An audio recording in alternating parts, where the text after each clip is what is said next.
Welcome to another episode of Epic Sketch Time. My name is Mark Monlux. I'm a freelance illustrator here in Tacoma, Washington. One of the things I enjoy doing is cartoon movie reviews and another comic called The Return of Stickman. And with me today are Bill and Patrick. Why don't you guys introduce yourselves? Okay, hi, I'm Bill Morse. I'm a freelance illustrator and cartoonist working out of Seattle, Washington. I do a webcomic called Rhapsodies at rhapsodies.wpmorse.com, as well as several other side projects. My name is Pat McCuen. I draw a comic called The Devil and Mr. Gandhi. You can read it at devilandgandhi.com. Folks, my Comcast speed is down a little bit, so our stream isn't as perfect as it would be otherwise, but at least we're up and going. What are you gentlemen working on today?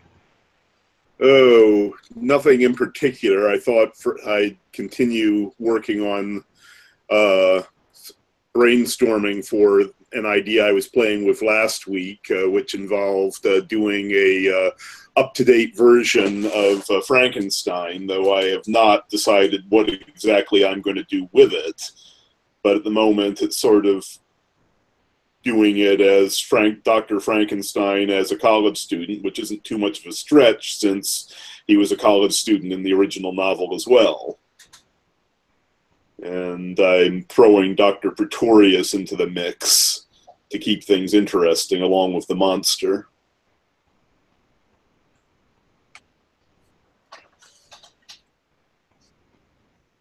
No idea what I'll be working on tonight, but I'll figure something out.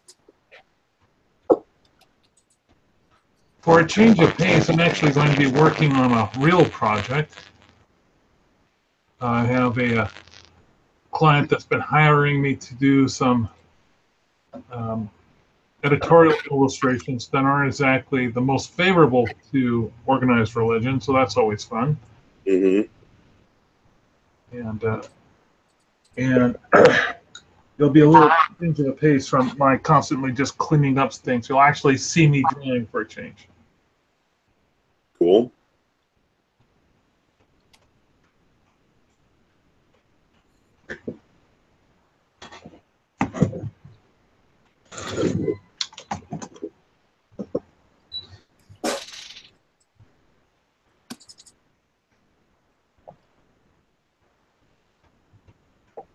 I was wondering what everyone did last weekend.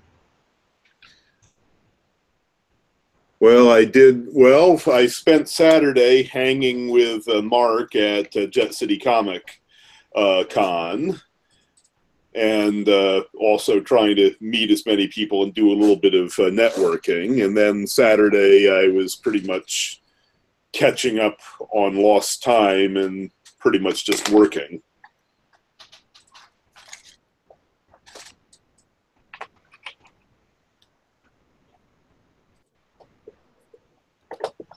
Hello, Ian. Hey, I forgot about daylight savings. Arizona doesn't have it. Sorry about that. How's everybody doing? All right. Arizona doesn't have daylight savings? I think I read about that somewhere, though it's admittedly it's weird. Kind of, thanks to my only clocks in the house being automatic, I haven't had to remember daylight savings for years.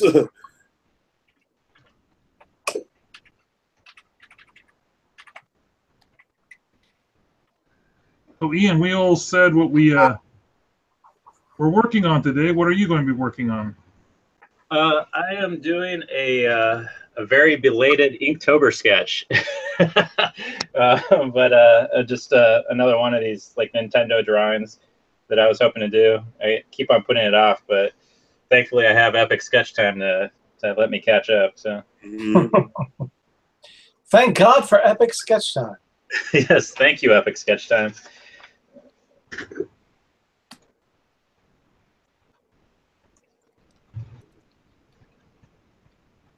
So this was actually my client's idea. He wanted some Rubin Roberg-esque brain device, you know, Back to the Future, to be on top of this guy's head as a bullshit detector, and he thought that a Bible should be involved somehow. So that's what I'm trying. Okay. Who's your client? Can you tell us, or? Oh, he's a fellow named John Draper, and he has a book that he published called A Danger to God Himself. And the book is about this Mormon kid who he is getting ready to do his mission. And he starts having visions. What he's really so a lot of people in the church and elsewhere in the congregation, outside the congregation, and at other churches are taking this to mean that he's having, you know, conduit to God, or he could be just trying to get attention. What it really is, he's undergoing a psychotic break, and he's got some schizophrenia that's surfacing. So he thought he would do a book from that angle. And so he has a blog that he uses to promote his book. And he likes to do little articles.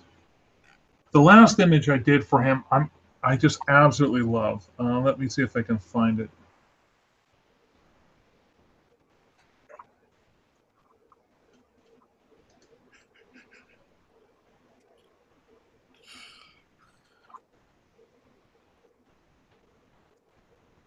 Here's the last image I did for him, or one of the last ones. This is that you have to wrestle with religion. Mm-hmm. I'm very proud of my luchador with his big giant 8 hands. And let's see, what's another one I did for him? The first one I did for him really got a lot of hits on his social media, which is why he's now hiring me to do illustrations all the time. And whoop, I'm a Teenage Frankenstein. That's the wrong one.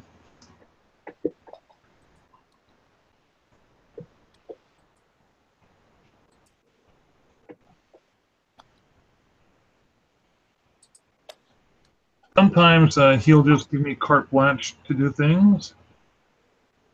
And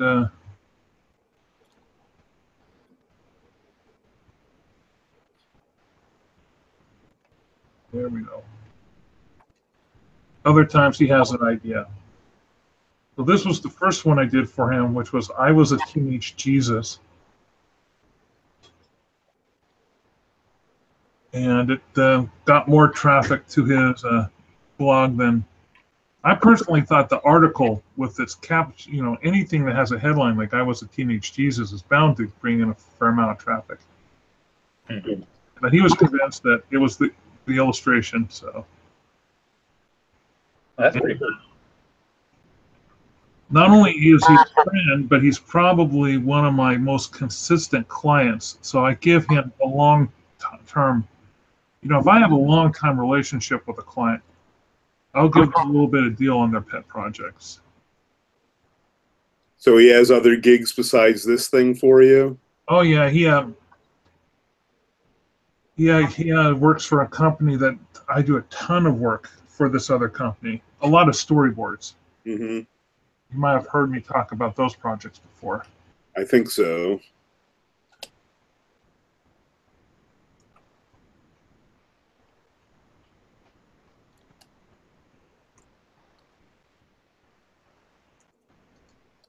Patrick, what are you working on again? I see a woman's face there. I'm just kind of doodling and sketching at the moment. So this is a character I have of a larger project I'm working on, but tonight is strictly just kind of doodle and sketch.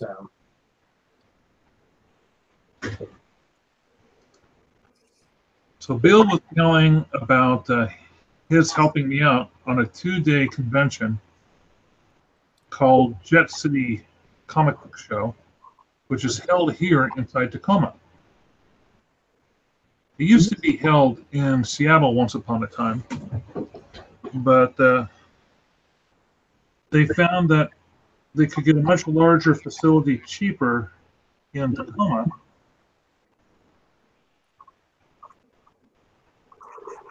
And so they switched location, and everybody really liked it. So they've been pretty much in Tacoma ever since. And they went from a fairly thinly attended 1-day event to a fairly okay attended 2-day event. And from just being an event with long boxes and vendors to something with fairly decent panels and some fairly decent guests coming in. I know the 2 people who run it, and they certainly aren't making a profit off of it. They're doing it more for the whole love of it.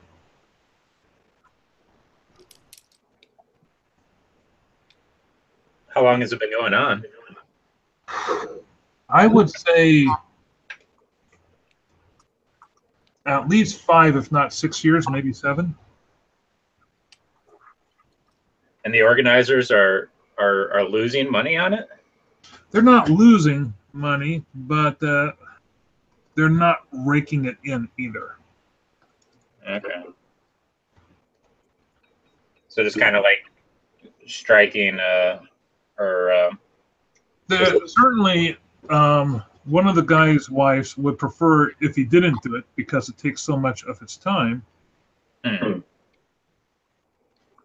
But he also lives out in the middle of Squim, which, aside from Bill, you guys may not know Washington State, but there's this big giant peninsula on the west coast. And to get there, you either have to take a ferry or drive the long way around the peninsula. You can't drive straight through the peninsula because there's this huge thing called the Olympics mountain range right there. So you have to drive completely around. Also, it's a big national, one of the largest forests in the world.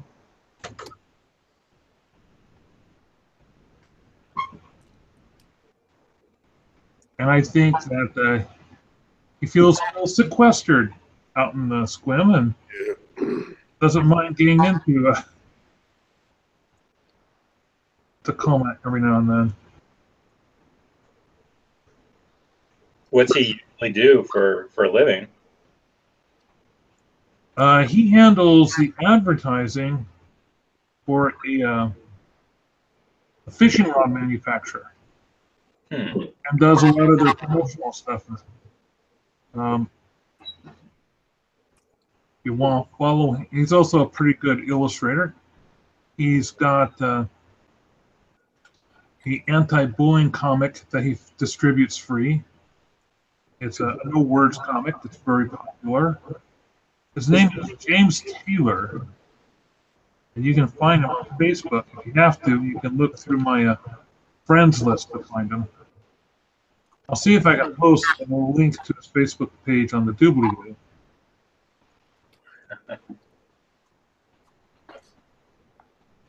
That's pretty cool. You'd think that. I mean, I know if I were ever to try to do something like run a comic convention, I'd be pretty loath to not do it at a profit. You and me both. Yeah.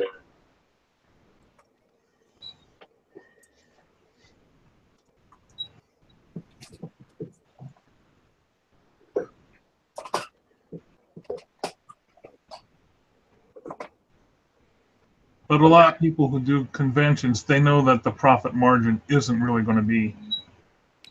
I've been to one event. It was called Night Gallery. and it was put on by the folks who coordinate the Bleeding Hand Horror Film Festival. Bleeding Hand is a funny take on the name of a town called Bellingham here in Washington State. Mm-hmm.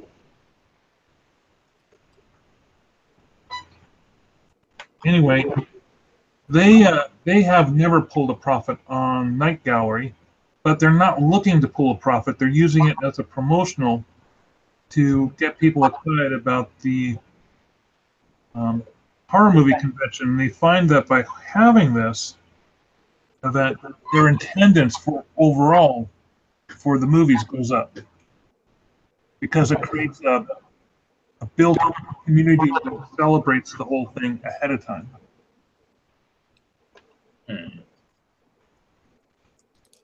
So they see it as an advertising or a promotional expense? Yeah, and it's a small show. Honest to God, less than 10 vendors at this show. It's a weird evening thing, but it was my second best one-day show. I think a lot of the reason is because my stuff is related to movies and film, and even more of it is horror movie related. Like I have glow-in-the-dark Brains T-shirt, and I have a deck of obscure horror movie cards, so they're my audience.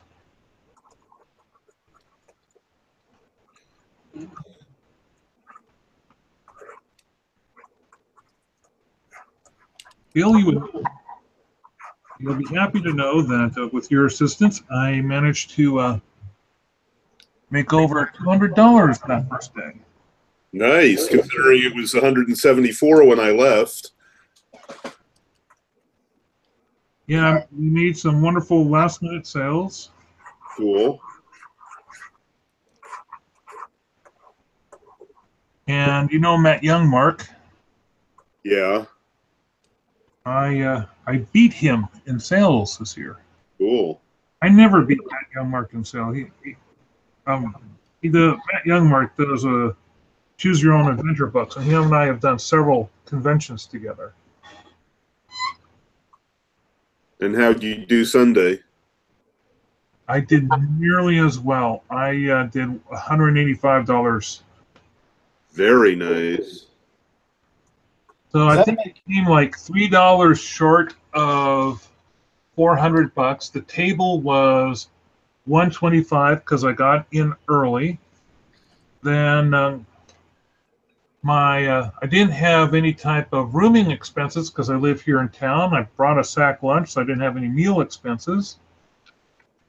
Didn't have any gas expenses per se because I live less than 20 minutes away. My wife pretty much came and decided to drop me off. Oh.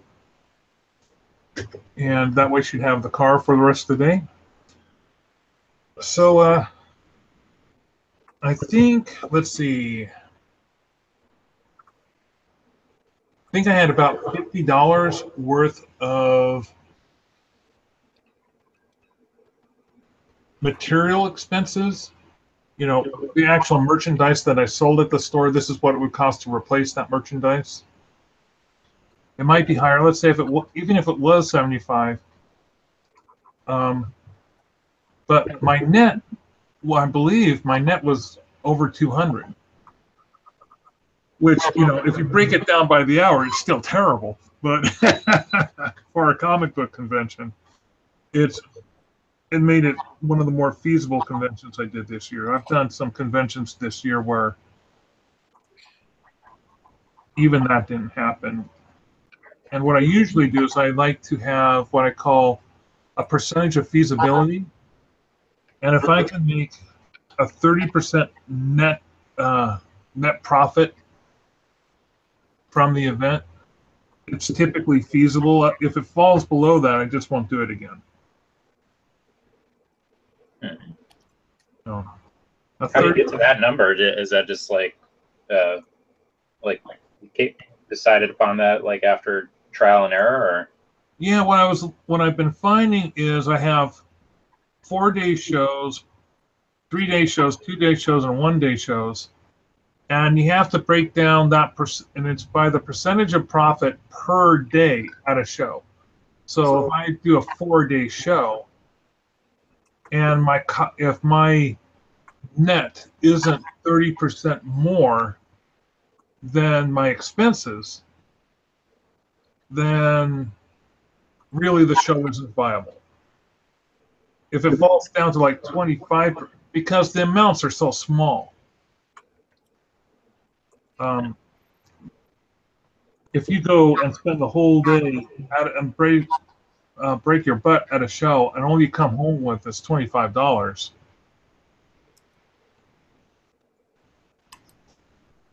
One of my friends went to California, and at a show that he normally does pretty good at, he only made $85 this year. Oh, I think he told me about that one. Yeah, it was just a gut punch for him. And it was one of the larger shows. So,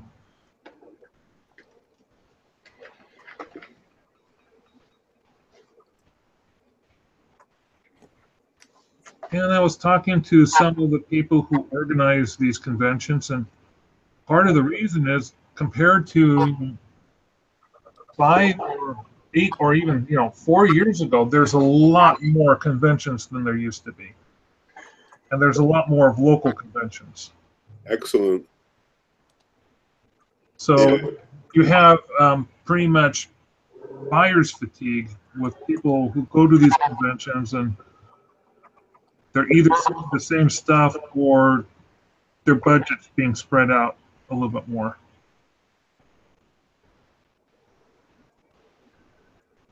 There was also another show going on at the same time as Jet City, and this one was in Seattle, and it was called Short Run. And Short Run is geared towards people doing exactly what it says, short run comics. A lot of zines and mini comics and things of that nature. And they've actually turned down a lot of comic artists because with the saying, I'm sorry, but your stuff is too polished for our event. We are not the flavor we're going for. Yeah, that was one reason I didn't feel utterly guilty about doing Jet City rather than...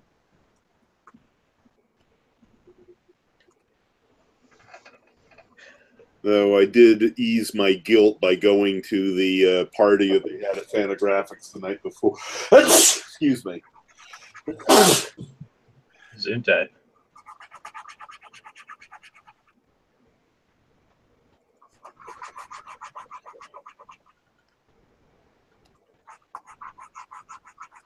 Bill, why don't you tell the audience what Fantagraphics is? Fantagraphics is a independent publisher that specializes in a lot of avant-garde, creator-owned style comics. The titles most people would know from them is Love and Rockets and Frank and Peter Bagg. As well as Roberta Gregg, and though admittedly the most mainstream thing they've been doing, which is probably what's been keeping them afloat for the last decade, is they've been reprinting all of Peanuts. That's a fairly new endeavor on their part. Yeah. But one of the things that they do is they do go out and save old comics and put them in published anthologies. But the guy who put this thing together had his name was Kim, and he had a phenomenal taste in comics, and he was really well respected in the industry.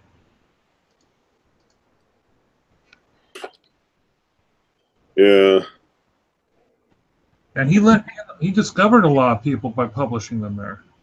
His taste was well known.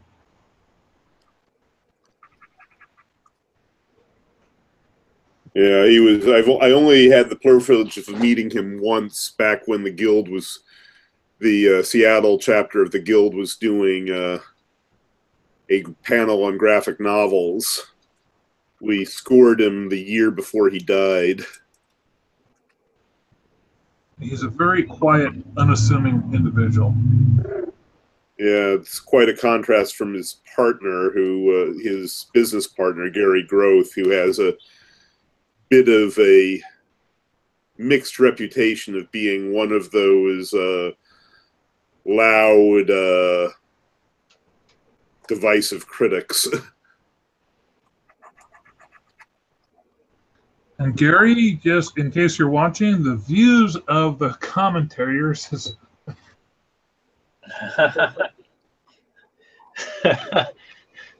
Hmm? Mark's distancing himself from you, Bill. He's like, I just work with this guy. I don't really know him that well. am I supposed to read a disclaimer at the beginning of every one of these epic sketch times now? Certainly. The views herein are complete hogwash, and so who went out and saw Thor Ragnarok? I really wanted to. I didn't get a chance to. I always wait about 2 weeks because the friend who I go and watch genre films with has a bit of trouble with crowds, so we always wait a few weeks so that so that we can get a matinee that is comfortable for him. And I was busy doing the comic book show. But so far, I've been hearing good things. Yeah, it's been getting good reviews. I think all my radar is on the next Star Wars. Like, I already bought my tickets. And, Ooh. You have, huh? yeah. I have no idea what I think of that one. The trailer was, yeah, pretty, but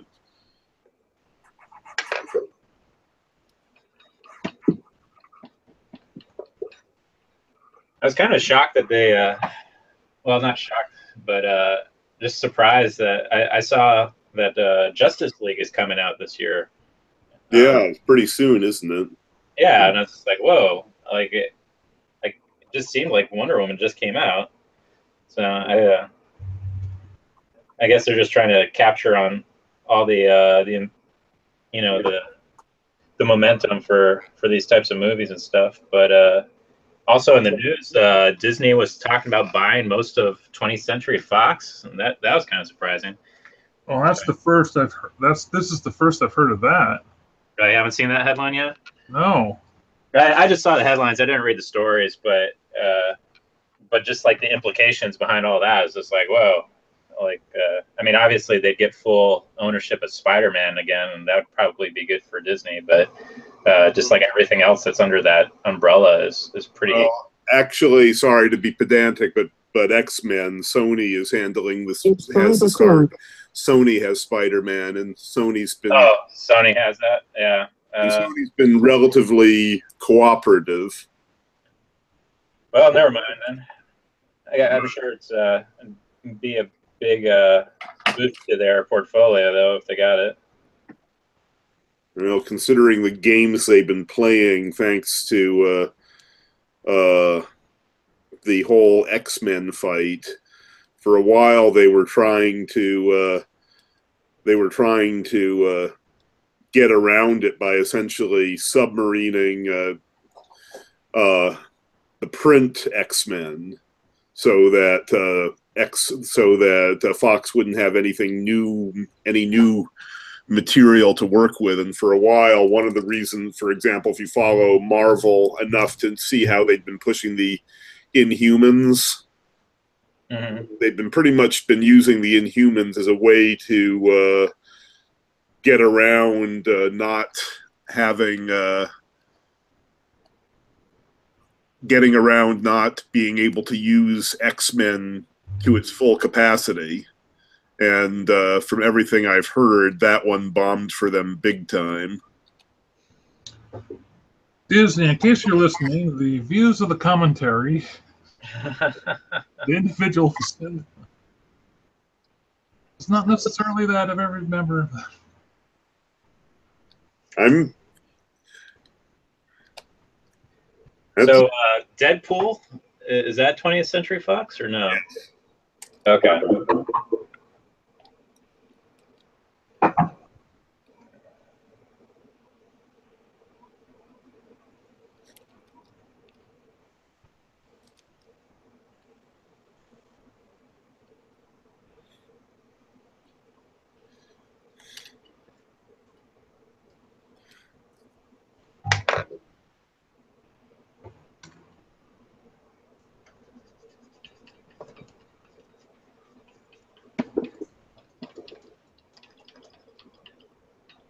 Patrick, you've been so quiet.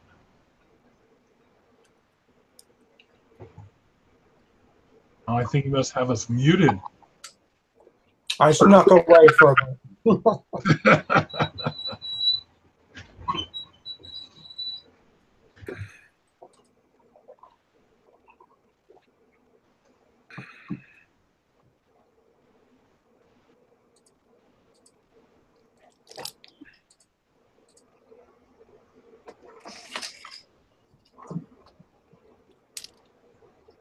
I'm probably spending too much time on this image, drawing it in layers.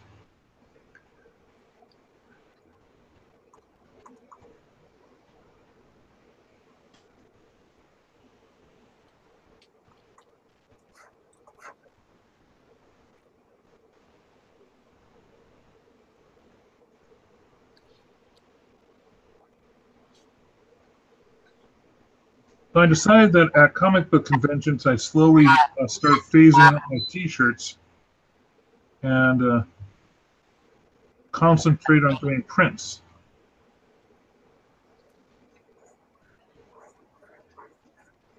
The T-shirt's not selling anymore? Oh no, the T-shirts sell. Oh. It's a matter of doing the fulfillment. When I start running low on particulars, unlike well, a print comes in one size. T-shirts come in multiple sizes. So if you run low on a particular size of T-shirt, you have to do a print run. Yeah. And that can be costly. Whereas, for example, if you print off 50 prints through someplace like Ready Comics, you can get your cost per unit down to 55 cents each. Whereas I have to print off 72 shirts just to get the cost down to about $7 a shirt, because I like my printer that I use, and I use a fairly nice printer. I use a linen shirt that's pre-washed. It's more expensive.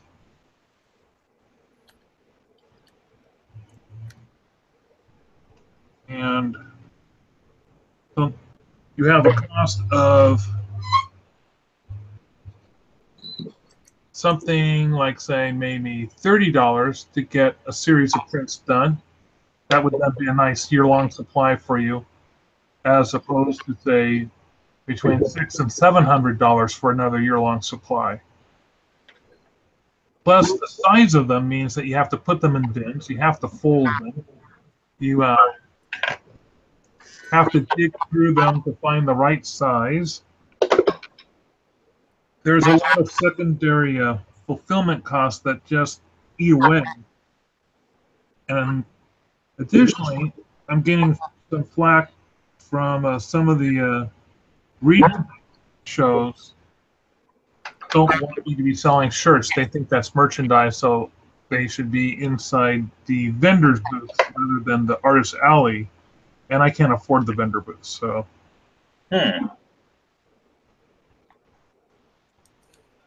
Now, I will caveat that by the people I'm getting flack from have been henchmen. And whether or not they're giving me a thumb steer or not is one thing to be said. But I also found that when I applied to do Emerald City this year, and I left off, when I said I was, when I left off T-shirts, it was very hard to get into Emerald City. Matter of fact, I didn't get in last year. So this, I thought, I'd be careful about what I said, and I left off any mention of the word T-shirts. And I don't know if that was part of it or not, but I got in. But I'm certainly not going to take any T-shirts with me. So you think there's just like a animosity against selling T-shirts? No, I think that it's not that. It's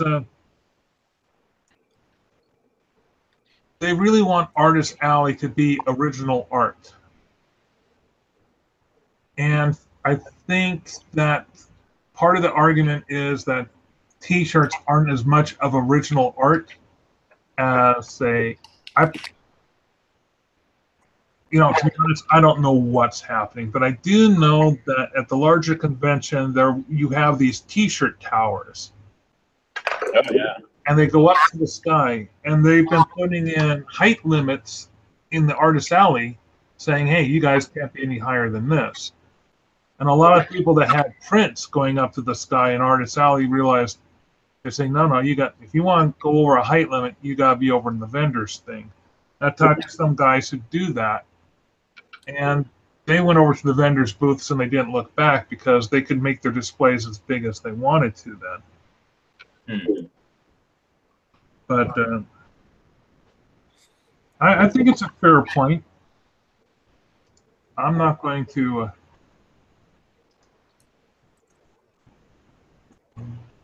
make too much of a hassle. I mean, I love selling my T-shirts, but I'm also getting tired of, having a storage unit dedicated to all my T-shirts.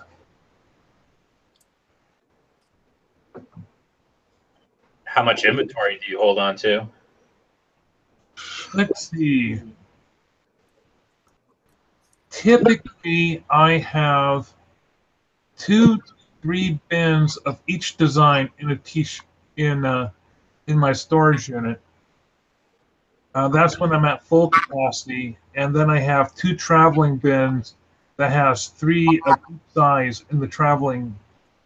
Well, one of my traveling bins has 3 of each size in it, and the other traveling bin has paraphernalia that goes on top of my desk or table, and some products. But I've been finding with my deck of cards, I can take a whole convention supply of books and cards in a small, 9-inch by 4-inch by foot-long box, as opposed to a bin. And when I look at these people who are taking prints along, what they're doing is they've got 11 by 17. So they put out one portfolio, and then they have a archive storage box piece of luggage with a handle on it that over they have like 3 or 4 of each print stored in that portable thing, and they have it in the same order as in the portfolio. So if someone picks something, I like this image on page 5, the guy just goes to the 5th tab, reaches in and pulls out the artwork without having to dig around too much. And I looked at how much reduced paraphernalia was involved in that, and I'm thinking, wow, I could do an out-of-state show without having to drive, because I've only been doing out-of-state shows that I could drive to because of all the T-shirts I'm hauling around in the trunk.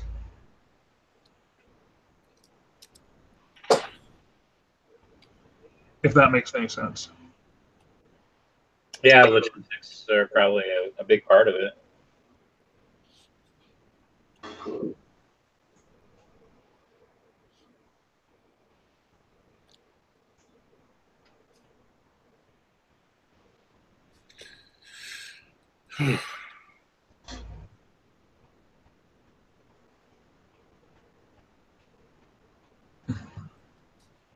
Bill, you're not screen sharing.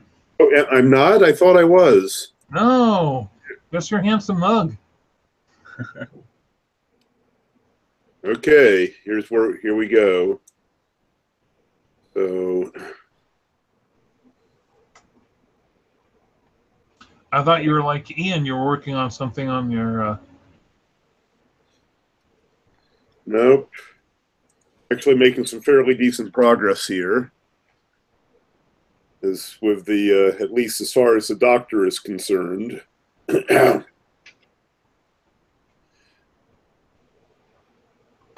Still figuring out just what the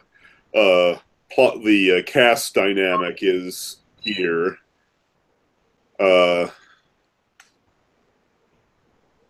But currently, I think I'd have to made a false start with the monster here, but I like where I'm going with everybody else.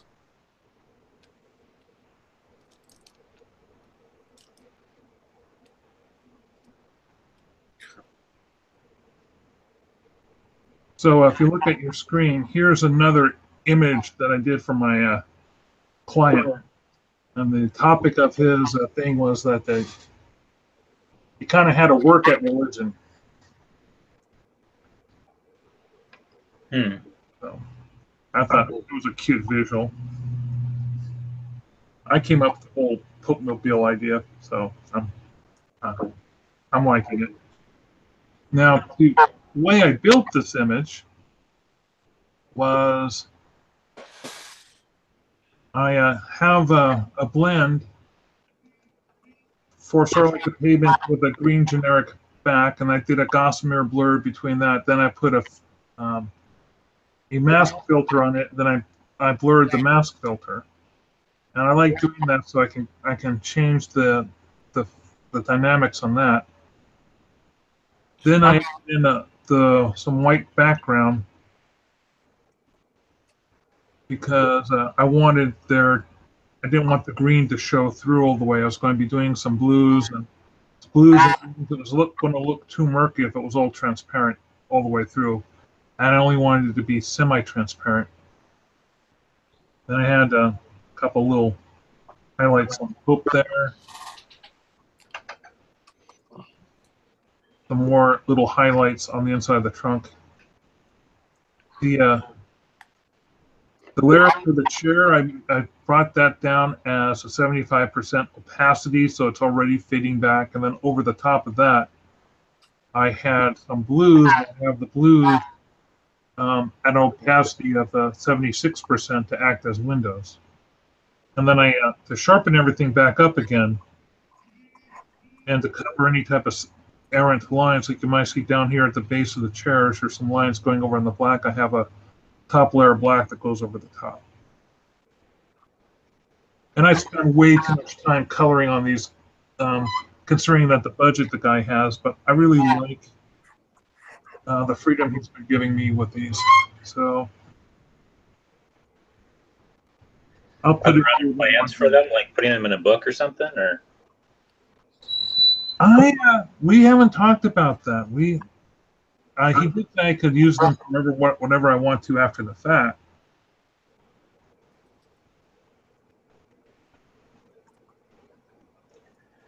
Well, that's kind of like the natural transition for blog posts, is just to kind of collect them all and expand upon them, and have I wouldn't be surprised if he puts them in a book, or did a little booklet of his various blog postings and try to sell that as a PDF file. I would certainly encourage him to do something like that.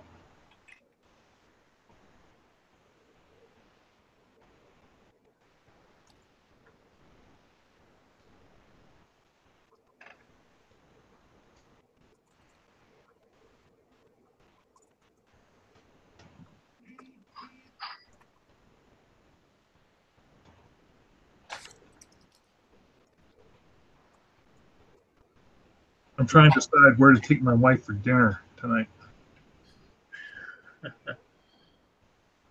Tonight is dinner out night. It's dinner out night? Yep. Monday is dinner out night.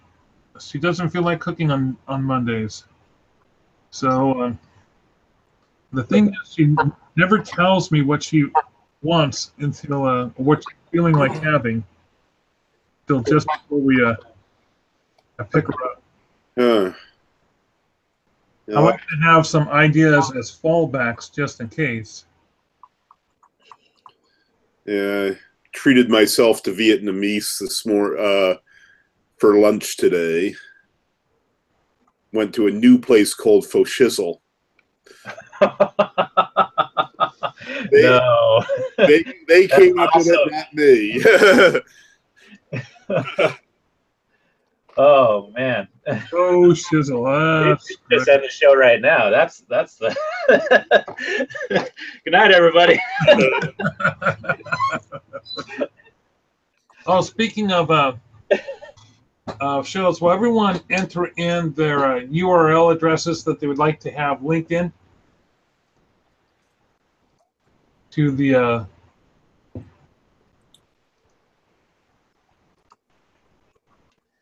just our just social media websites or the main websites or anything? whatever you want to have for your contact stuff. I'm just going to copy and paste it. All right. I forgot to copy and paste it before I turned things off last time. So there's nothing in it in last week, so maybe I'll take this week's and put them in. And if you have, like, say, a Twitter handle that you want people to follow, or if you have an Instagram account. Actually, if you have an Instagram account, if you could give the entire URL link, that would be superb. See what I can dig up.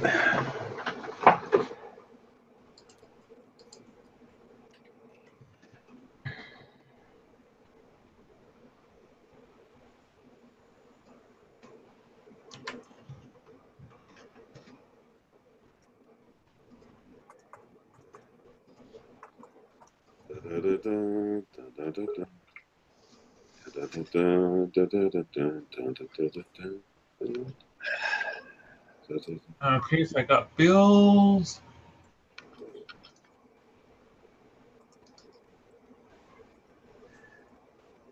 I've got Patrick's 2 websites. You're not getting mine? I thought I was putting it in the right spot. Let me take a look. I put it in the Hangout. Should I not put it in the Hangout? In the group chat? Is that where you put it? Yeah, I think so. It should be on the right-hand side. Yeah, it says we're in a video call. Make sure. You don't see the group chat with Bill's postings and Patrick's postings and. No, I do not. I mean, I see the chat, but I don't see. Don't mind me. I'm going to figure this out. Here we go.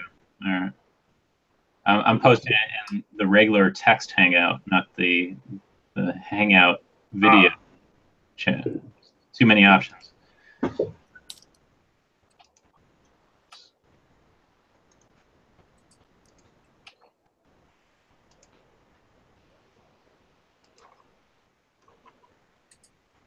What a funny little emoji that Patrick posted up. It converted from the text emoji to an actual image emoji while I watched it. Oh, Pretty good, right? It's magic. Yeah, that's amazing.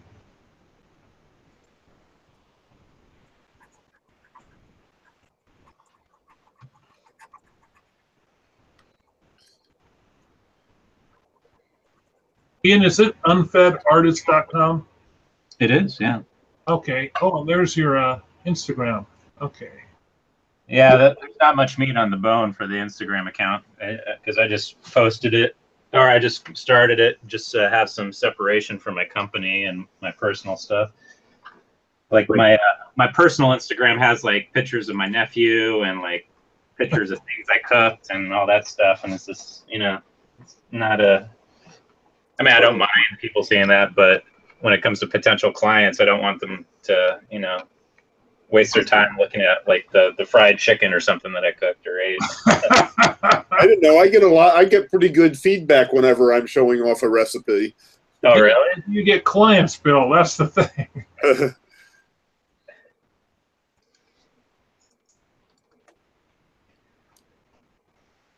I was talking on the panel that I was doing at the comic book convention that one of the reasons I started doing comics was because I didn't want to send out an e-newsletter. You know e-newsletters. As soon as you see it come in, you just delete it. Uh-huh. So I started doing mine as a cartoon, figuring, well, I think odds are they'll probably want to look at a cartoon.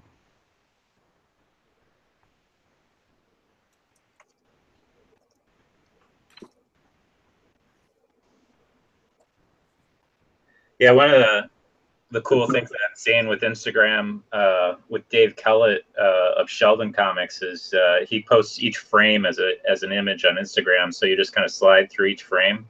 Right. To read the comic, and he's been posting new stuff and old stuff, and I'm curious to know how well that's turning out for him. But I love that idea because Instagram, so many people browse it, but to actually have like the multiple images as frames of a comic is just a great idea. And as soon as I get rolling on that, I'm going to start doing it. Occasionally I've experimented with having a first panel as an Instagram, but I'm not sure just how well it went. Well, back in the day, it used to be that you'd want to have like links to your website because you hosted ads or something like that, and that's how you made your money. But now that so many webcomic artists are making money off of Patreon, is just generating content and sometimes having exclusive content for your subscribers. But I think Dave Kellett's always been pretty generous. Just like I get his emails with the full comics in them and stuff, and he's not making money off of sending those comics to me via emails. At least I don't think he is. Yeah, I'm an email subscriber to him as well.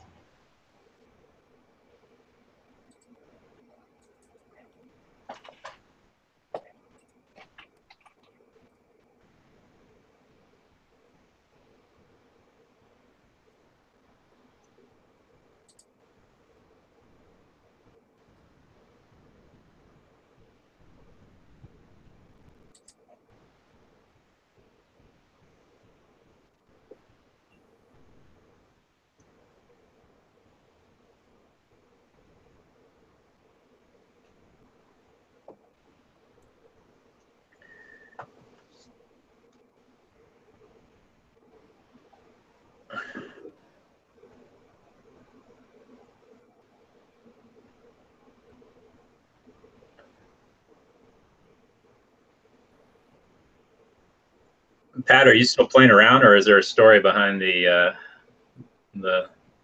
cowboy with the animals and everything? No story at all. You're just making that up? Just doodling.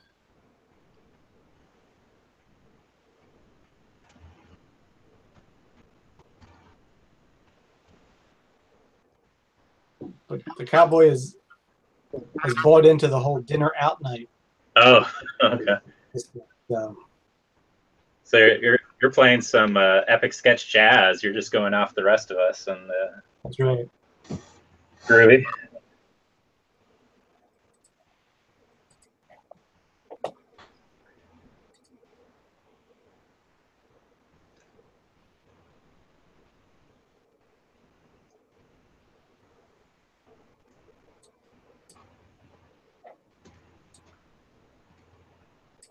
Normally, I would hope that my wife would take me out for sushi, but she was kind enough to do that the first night of the comic book convention. So,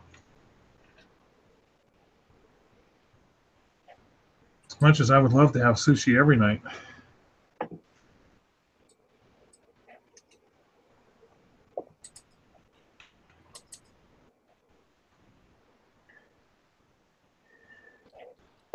I can't remember the comedian, but there's a bit where he says that they should name a restaurant, I don't know, you pick, so we can just finally know where our wives want to take us, or where our wives want us to take them. My wife and I have a rule because of that situation. and because she often gets tired and she doesn't know what she wants, and so I will that morning make some really random suggestions, but the rule is I can make 3 suggestions for dinner, and she has to pick one of the 3 suggestions, or come up with her own. But she can't say, "Oh, I don't know. I don't feel like that. I don't feel like that," because then we'll go home, and the next thing you know, I'm going out for takeout because I'll go home and cook something, but she doesn't cook something, and oh my God, it's just you guys are all familiar with the terrible situation that it is. It's pretty universal for guys, I think. So do my rule, 3 suggestions, and you got to pick.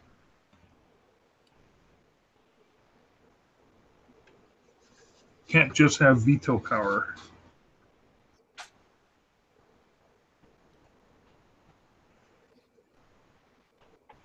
Gentlemen, I'm taking off just a smidge early. And nice hanging out with y'all, and I hope to see you next week. See you, Pat. Take care.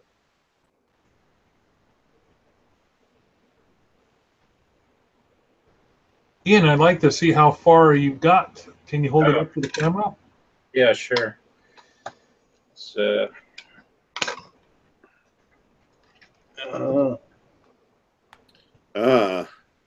what are those things? I'm not familiar with Nintendo very much. So that's Pikmin, and they're these little tiny aliens.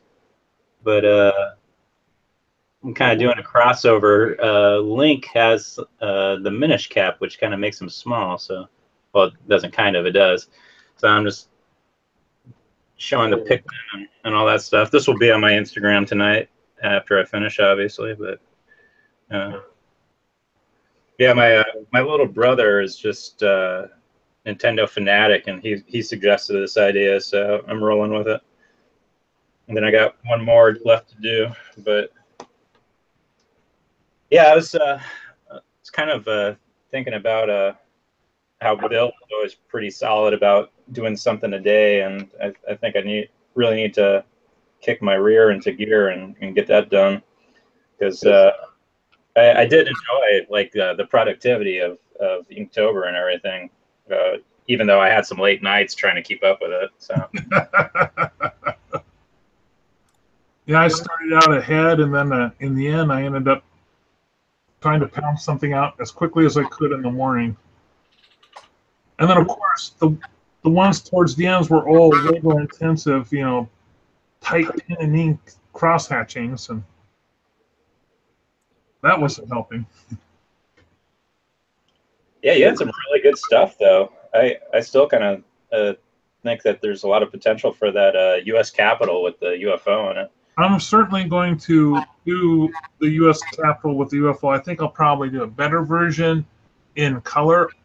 Maybe start with that as a starting point, but draw it like I have been this on the computer. Maybe put it, have some nice color to it. I thought about maybe doing it almost mono tint.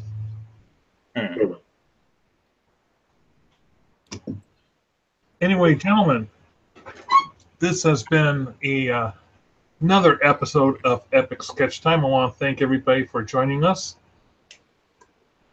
Epic Sketch Time is usually held on Mondays at 4:30 Pacific Time, 7:30 Eastern Time. If you'd like to join us on Epic Sketch Time, and damn, I forgot the URL address again this week.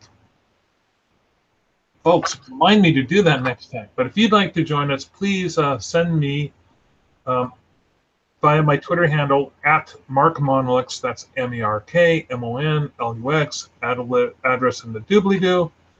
And then send me your Gmail address, and I'll make sure that you're one of the people that I invite in on a regular basis. You don't have to even worry about it.